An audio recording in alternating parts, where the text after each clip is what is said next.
እኔ ባለውበት 99% ሙስሊም ነው። ስለዚህ ማንም ሰው ደፍሮ ቀና አይልም። በሜንጫ አንገቱን ነው የምንለው። ቀኑን ነግራችኋለሁ፣ ትሪገሪንግ ፋክተሩን ነግራችኋለሁ። ያሁኑ ግን በዋናነት የተሳሰረው የጃዋር መሐመድ የሽብር ኔትወርክ የሰራው ነው። ይሄ መመርመር አለበት በደንብ። ታጣቂዎቹ የጃዋር የሽብር ኔትወርክ ውስጥ ያሉ ሰዎች ናቸው፣ ቀጥታ ግንኙነት ያላቸው ማለት ነው። አይታችሁ ከሆነ ሲዘግብ በቀጥታ መጥቶ ቦታዋ ላይ እንዲህ ነው አላለም። የሽብር ኔትወርኩን ያደራጀውን አካል ከልጅነቱ ጀምሮ ማለት ነው ኢትዮጵያ እያለ እኔ ከ3 ከ4 ሰው ነው የተለያየ መንገድ ያጠራሁት። ከኦኤምኤን ውስጥ ከነበሩ ከዛ ውጪ ከነበሩ እሱም በቅርበት ከሚያውቁ አካባቢውን ከሚያውቁ አካላት ነው ክሮስ ቼክ ለማድረግ አርጌ ነው የመጣሁት። ኡስታዞቹ በአርሲ ዞን በኦርቶዶክሳውያን ላይ የተፈጸመውን ጥቃትና ግድያ በዚህ ሰዓት እያወገዙ እንዲሁም ደግሞ የሀዘን መግለጫና የተለያዩ መልእክቶቻቸውን በማህበራዊ ትስስር ገጾቻቸው ላይ እያሰፈሩ ይገኛሉ። የእስልምና እምነት ተከታይ ኡስታዝ የሆኑት አቡበከር እንዲሁም በተጨማሪ ኡስታዝ ያሲን ኑሩ እንዲሁም ደግሞ ኡስታዝ አህመዲን ጀበልን ጨምሮ የተለያዩ የእስልምና እምነት ተከታዮች በዚህ ሰዓት መልእክታቸው እንዲሁም ደግሞ የሀዘን መግለጫቸውን እያስተላለፉ ይገኛሉ። መልእክታቸውን ካስተላለፉ ኡስታዞች መካከልም ኡስታዝ አቡበከር በንጹሃን እልቂት በአስቸኳይ ሊቆም ይገባል። በአርሲ ዞን በተለያዩ አካባቢዎች ላይ ንጹሃን የኦርቶዶክስ የክርስትና እምነት ተከታዮችን በመግደል በርካቶችን ከቤት ንብረታቸው በማፈናቀላቸው የተሰማኝን ጥልቅ ሐዘን እገልጻለሁ። ይህንን በመስማቴም እጅግ በጣም አዝኛለሁ በማለት መልእክታቸውን እያስተላለፉ ይገኛሉ። ኡስታዙ አክለውም ይህን ሰይጣናዊ ተግባር በጽኑ አወግዛለሁ ሲሉ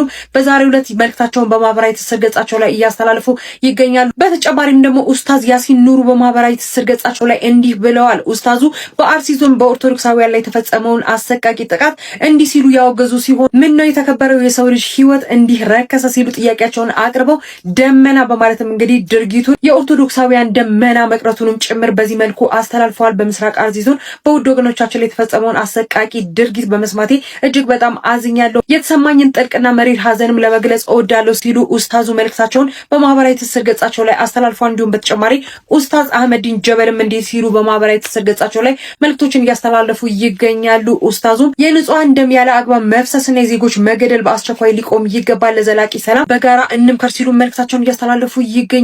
በአርሲ ዞን በተለያዩ አካባቢዎች ላይ ኦርቶዶክሳውያን ማለት ነው በተደጋጋሚ ግድያ እንዲሁም ደግሞ አፈናና የንብረት መቃጠልና መውደም እንዲሁም በተጨማሪ ደግሞ በቤተክርስቲያኖች ላይ ማለት ነው የተለያዩ ጥቃትና ቃጠሎች ጭምር እየተከሰቱ ይገኛል። አሁንም ድምጻችንን እናሰማለን ለሚመለከተው አካል ማለት ነው። በድጋሚ መልእክታችንን ማስተላለፍ እንወዳለን። ይህንን ቪዲዮ ሪፖስት አድርጋችሁ ለበርካቶች እንዲዳረስ አድርጉ። አሁንም ተጨማሪ አዳዲስ መረጃዎችን ይዤላችሁ እመጣለሁ። የፕላስ ምልክቱን ታዲያ ተጭናችሁ አብራችሁን ቆዩ። መልካም ቆይታ ይሆንላችሁ።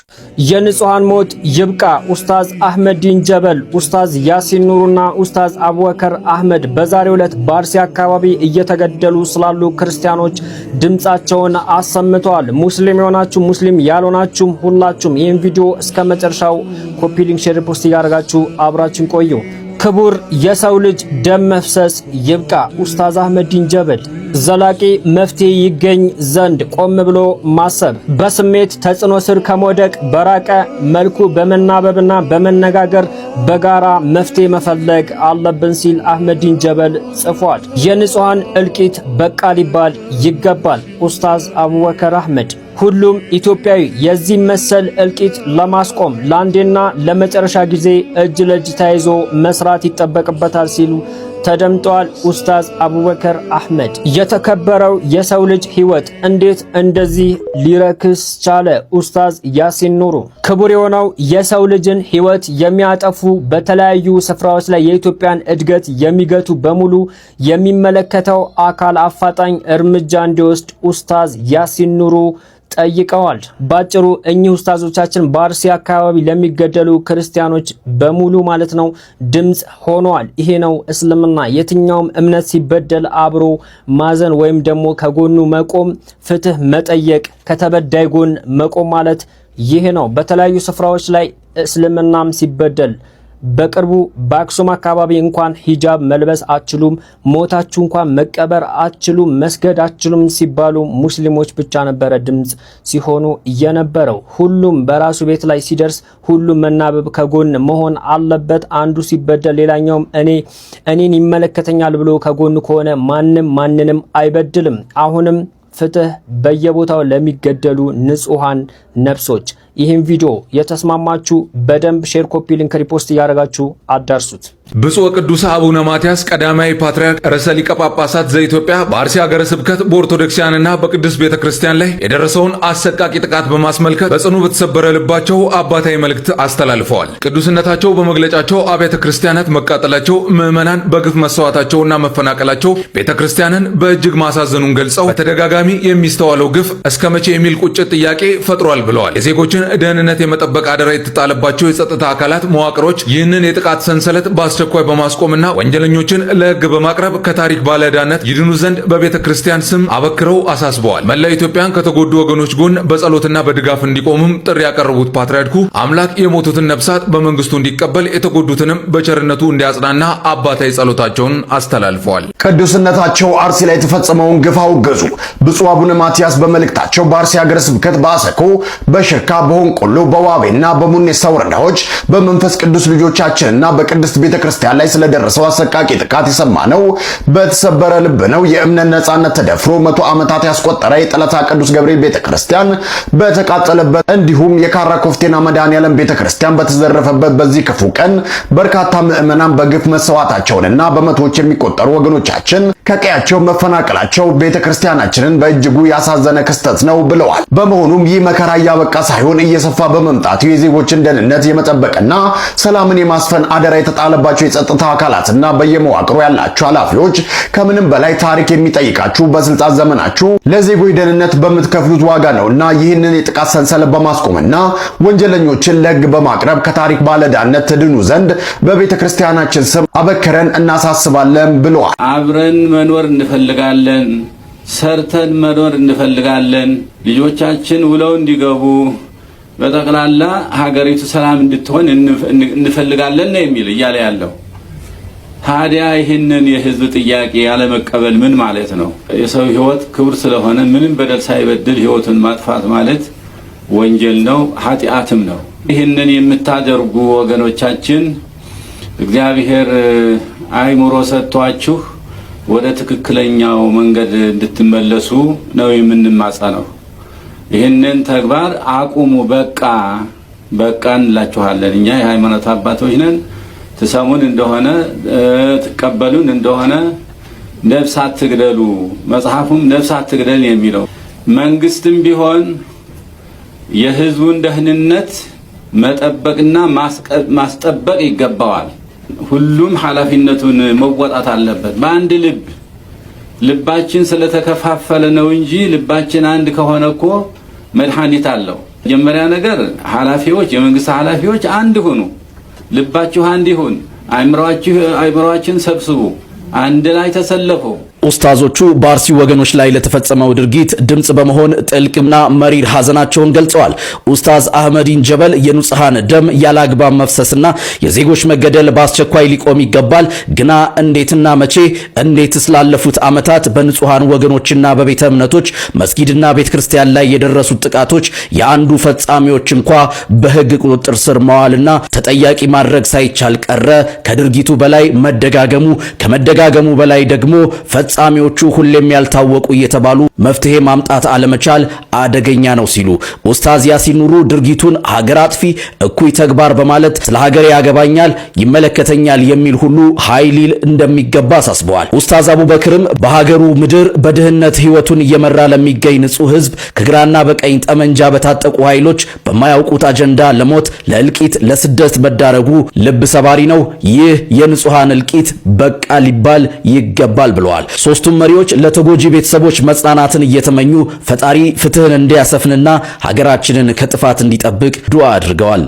ይህንን ቪዲዮ ሼር ያላደረገልኝ ሰው ሁለተኛ የኔ ቪዲዮ እንዳይከታተል። በማንኛውም ቤተ እምነት ላይ ያለን ሰዎች ቤተ እምነታችንና ህዝባችን ሲነካብን ደስ አይልም። ሰሞኑን ሁላችሁም እንደምታውቁት አሩሲ አካባቢ ያሉ ኦርቶዶክሳውያን ከቀን ወደ ቀን በእምነታቸው ምክንያት እየተገደሉ የሟቾች ቁጥር እየጨመረ፣ ታዲያ እስከ መቼ ነው የሚቀጥለው? እስቲ ሁላችሁም አስቡት። እስኪ የትኛው ቤተ እምነት ነው ንገሩኝ፣ እስካሁን አንድ ሰው ተገድሎበት እስካሁን ድረስ ጸጥ ብሎ የሚቀመጥ? ምን ያህል አመጽና መጠላላት መገደል እንደሚመጣ ታውቁ? እስከዛ ድረስ በቅርብ ቀን በዝቋላም በተለያዩ አካባቢዎች ኦርቶዶክሳውያን ሲገደሉ ስንገደል እንበዛለን፣ እግዚአብሔር መልስ ይሰጠናል፣ ሁላችሁም ጸሎት አድርጉ ነው ስንባል ነበር። ግን እግዚአብሔር የሚያግዘን እኛም በርተን ጠንክረንና አንድ ላይ በጋራ መስራት ስንችል ኃይል እግዚአብሔር እንደሆነ ሁሉ ሰይፉም የጌዴዎን ሁላችንም በጋራ ቆመን እምነታችንን እናስጠብቅ ይገባል። የሁሉ ሰው እኛን የሚከተለን የምናስተላልፈውን ነገር ለመስማት በዓልና ክብረ በዓል ሲሆን ነጭ እየለበሱ ቤተክርስቲያን ብቻ መሄድ አይደለም። ሁላችሁም ለቤተክርስቲያናችሁ ያላችሁ እናንተ ናችሁ። ስለዚህ አሁን እዛ አካባቢ ላይ መደረግ ያለበትን ነገርና ለህዝቡ ሰላም የሚያስፈልገውን ነገር የሚመለከተው አካል መልስ እንዲሰጠን እንፈልጋለን። ይህንን ቪዲዮ ለቻናችሁ ያህል ሰው ላኩልኝና ሼር፣ ሪፖስት፣ ኮፒ ሊንክ አድርጉት። አመሰግናለሁ። ይህንን ቪዲዮ ሼር ያላደረገ ክርስቲያን አይደለም። በጎቹ ነን።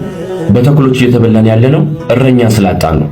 እስከዚህ ቀን እስከዚህ ሰዓት ድረስ እኔና እናንተ ጋር አልደረሰም እንጂ በአርሲ የሚገኙ ባለማተብ ኦርቶዶክሳውያን በግፍ እየታረዱና እየተገደሉ ይገኛሉ። ለማን አቤት እንበል? ለማን እንጮህ? ማንስ ይሰማናል? አባቶች እኮ ስታስተምሩን ክርስቲያንና ሚስማር በተደበደበ ቁጥር እየጠነከረና እየጠበቀ ይሄዳል ብላችሁን እስካሁን ዝም ብለናል። ምነው የእናንተ ዝምታ በዛ? የመናገርና የመተቸት አቅም ማናችንም የለንም። ስንገደል ስንታረድ ግን ዝም አትበሉ። ለሕፃናት ስጋ የማይመለሱ ከዝቋላ ጀምሮ የአባቶቻችንን ስጋ ቦጭቆ የተከፋፈሉ ነገር ግን ዝምታ ስለሆነ መልሱ ዛሬ ላይ ዋጋ እየከፈልንበት እንገኛለን። ኦርቶዶክሳውያን ድምፅ ሁኑ። እስከ መቼ እንገፋለን? እስከ መቼ እንታረዳለን? እስከ መቼ እንሰቃያለን? እረኛ የሌለው በጎቹ ነን። መምህር ያጣ ኦና ጠረጴዛ ላይ የተቀመጠ ተማሪው ነን። እስከ መቼ? እየፈሰሰ ያለው ውሃ አይደለም ደም ነው፣ ንጹሃን ደም። በዓለም ላይ የምትገኙ ኦርቶዶክሳውያን አደራ ባካችሁን ድምፅ ሁኑ። አርሲ የምትሉት በተለያየ ቦታ ላይ እንደዚህ ክርስቲያኑ የሚያልቀው እኩልነትን ይፈጥራሉ። እዳጋ ጅም አድርገው ይገሉና ኢቨን ዛሬ ላይ ድምፅ የሚሉ ሙስሊሞች አርሲ ላይም ለሚጨፈጨፈው ትግራይ ላይም እየተጨፈጨፈ ላለ ሙስሊሞች ድምፅ እንሆናለን ይላሉ። አክሱም ላይ ስንት ሙስሊም ነው የተጨፈጨፈው? አክሱም ላይ የተጨፈጨፈ ሙስሊም አለ? አክሱም ላይ አርሲ ለተገደሉ ክርስቲያኖችም አክሱም ላይ ለተጨፈጨፉ ሙስሊሞችም ድምፅ እንሆናለን ይላሉ። ድምፅ አልሆኑም እንዳይባሉ ድምፅ ሆነናል። እንዴት? ይሄው ድምፅ ሆነናል። አርሲ ላይ ለተገደሉት ክርስቲያኖችም አክሱም ላይ ለተጨፈጨፉትም። አክሱም ላይ የተጨፈጨፈ ሙስሊም አለ? እኛ እኮ ቪዲዮውን፣ ሬሳውን፣ ፎቶውን ሲቀበሩ እያሳየን ነው። ኤአይ ፎቶ እኮ እየሰሩ ድራማ የሚሰሩ ናቸው። ዛሬ ሰራሁት አሁን የሰራሁትን ቪዲዮ የት አባታችሁ ገና ይቀራናል እያሉ እየዛቱ ነው። ድምፅ ሆን የሚሉን ደግሞ እንደዚህ አይነት ታክቲክ ይጠቀማሉ። ኤኒዌይስ ብቻ ምንድነው እሱ እዚህ ድምፅ ሁን አቱን ብዙም አስፈላጊ አይደለም። ወደፊት እንገባበታለን እንዲቴል። ራስን መከላከል ይሄ ተፈጥሯዊም ነው፣ ክርስትናውም ሰፖርት የሚያደርገው አይዲያ ነው።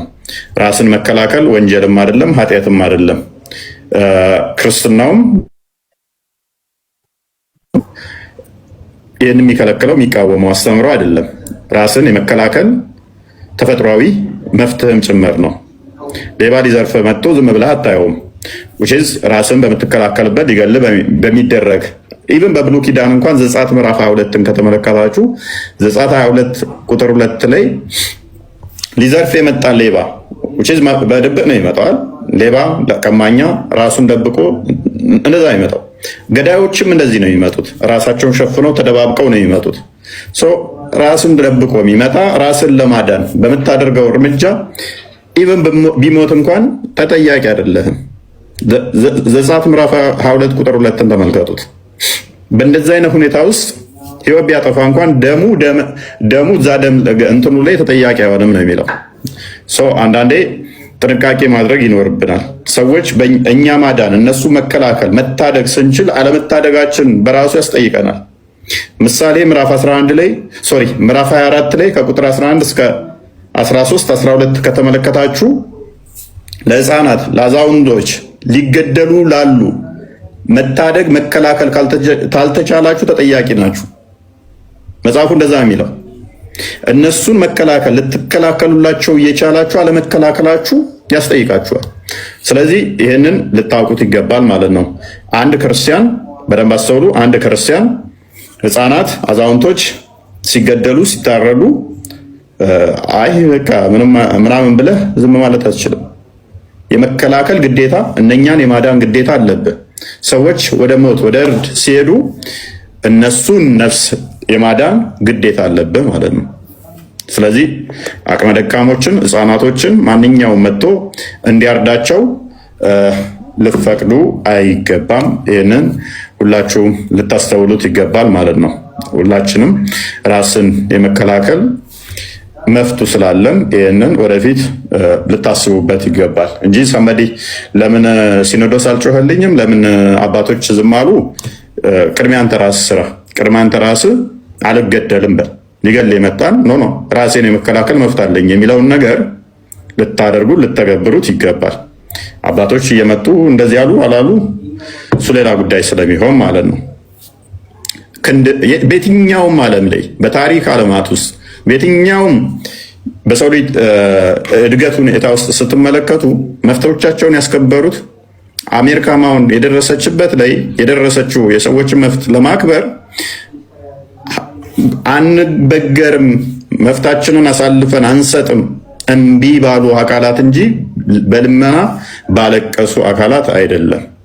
ስለዚህ ልመና ወይንም ደግሞ ለእሶ አያስከብርህም፣ መቼም አስከብረህም አያውቅም፣ አያስከብርህም። የሚያስከብርህ ምንድነው? እሱ ክንድህን ፈርጠም አድርገህ ተደራጅተህ ህፃናቶች፣ እህቶች፣ እናቶች፣ አዛውንቶች ሊገል የመጣን ነው አገልም ብለህ በመጋፈጥ ነው። በእንደዛ አይነት ሁኔታ ነው እንጂ የምትከላከለው፣ በእንደዛ ሁኔታ ነው እንጂ በዓለም ላይ የትኛውም ነገር እንግሊዝም በል አሜሪካን በል የትኞቹም ሰለጠኑ የሚባሉት ሀገራት ላይ አሁን የሰብአዊ መብት ተከብሮ ይኖርባቸዋል የሚባሉ መለስ በሉና ታሪኮቻቸውን ይሁ ብዙ ደም ፈሶባቸዋል። ያም ደም የፈሰሰባቸው ሀገራት ላይ አንበገርም፣ አንገዛም፣ አንረገጥም ባሉ በእነኛ ደማቅ የደም ብዕር የተጻፈ ነው አሁን እንደዚህ የምታዩት። ስለዚህ መፍትህን የምታስከብረው በእጅህ ነው፣ በክንድህ ነው እንጂ በማልቀስ አይደለም። ሶሻል ሚዲያ ላይ ስላለቀስክ አይደለም። ሶሻል ሚዲያ ላይ እነሱ በአንተ እየተዝናኑብህ ነው። አንተ ስታለቅ ሶሻል ሚዲያ ላይ እነሱ እየተዝናኑ ነው። ስለዚህ ነሰሰርሊ 1000 መሆን አይጠበቅብህም፣ 100 ለመሆን አይጠበቅብህም። ራስን ለመከላከል ራስን ለማዳን ሚሊየን መሆን አይጠበቅብህም። ራስን መከላከል የምችልባቸው መንገዶች በጣም ብዙ ስላሉ ማለት ነው። መደራጀት አለብህ፣ ራስ መነጋገር አለብህ። ይሄንን ድምፅና መልእክት አይቶ ያሳለፈ ኦርቶዶክሳዊ ወይንም ኦርቶዶክሳዊት ለአምስት ኦርቶዶክሳውያን ያላጋራ ኦርቶዶክሳዊ የተረገመ ይሁን። እስከ ዛሬ ተራግሜ አላቅም። ዛሬ ግን ይሄን ያደረገ የአርሲ ሰማዕታት አጥንት እሾህ ሆኖ ይውጋል። በቀዳሚ አንድ የመጽሐፍ ቅዱስ ገጸ ምንባብ ላስታውሳችሁ። በማቴዎስ ወንጌል ምዕራፍ 26 ቁጥር 52 ወይቤሎ እግዚእ ኢየሱስ አግባ ለመጥባህትከ ውስተ ቤታ እስመ ኩሎሙ ለመጥባህተ ያነስኡ በመጥባህት ይመውቱ። ሰይፍን የሚያነሱ በሰይፍ ይሞታሉ። አዎ ወደ ቤትህ አስገባት አለ ኢየሱስ ክርስቶስ አንዱን ደቀ መዝሙር። ይህንን ቃል የተናገረው ኢየሱስ ክርስቶስ የማዳን ስራውን በጊዜው በፍቅርና ራስን በመስጠት የሚከውነውን የማዳን ስራ እንዳያደናቅፍ ነበረ። ግን ለሁል ጊዜው አይደለም። አዎ ሰይፍን የሚያነሱ አራጆች አንገታቸው ሊቆረጥ ይገባል። ሰይፍን የሚያነሱ አረመኔዎች ጭንቅላታቸውን እንደ ኳስ ልንጫወትበት ይገባል። ሰይፍን የሚያነሱ አራጆች ጫንቃቸው ሊቆረጥ ሊደቅ ይገባል። ሰይፍን የሚያነሱ በሰይፍ መጥፋት አለባቸው። የአርሲ ሰማዕታት ለምንድን ነው ሁልጊዜ የሚሞቱት? እኛ ወጣቶች አይደለንም? ኦርቶዶክሳውያን አይደለንም? እኛ ወንድሞቻቸው ልጆቻቸው አይደለንም?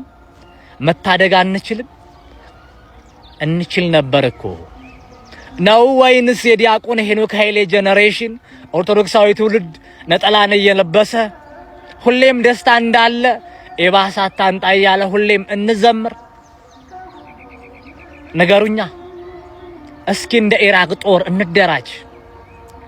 አይኤስኤስን ያጠፋው የተባበሩት ድርጅት ጦር ወይም ደግሞ የአሜሪካ ጦር አይደለም። ኪስ ቦታ እየገባ የኢራቅ ኦርቶዶክሳዊ ጦር ነው የደመሰሰው። የአርሲ ኦርቶዶክሳውያን ለመታደግ ብሎም ራሳችን ለመጠበቅ የራሳችን ጦር ያስፈልገናል። የሚጠብቀን ጦር እኮ የለም። አየ ነው። በየሳምንቱ ይሞታሉ፣ ይገደላሉ፣ ይረሸናሉ። ከዚህ በላይ ምን አይነት እልቂት አለ? እስከ መቼ?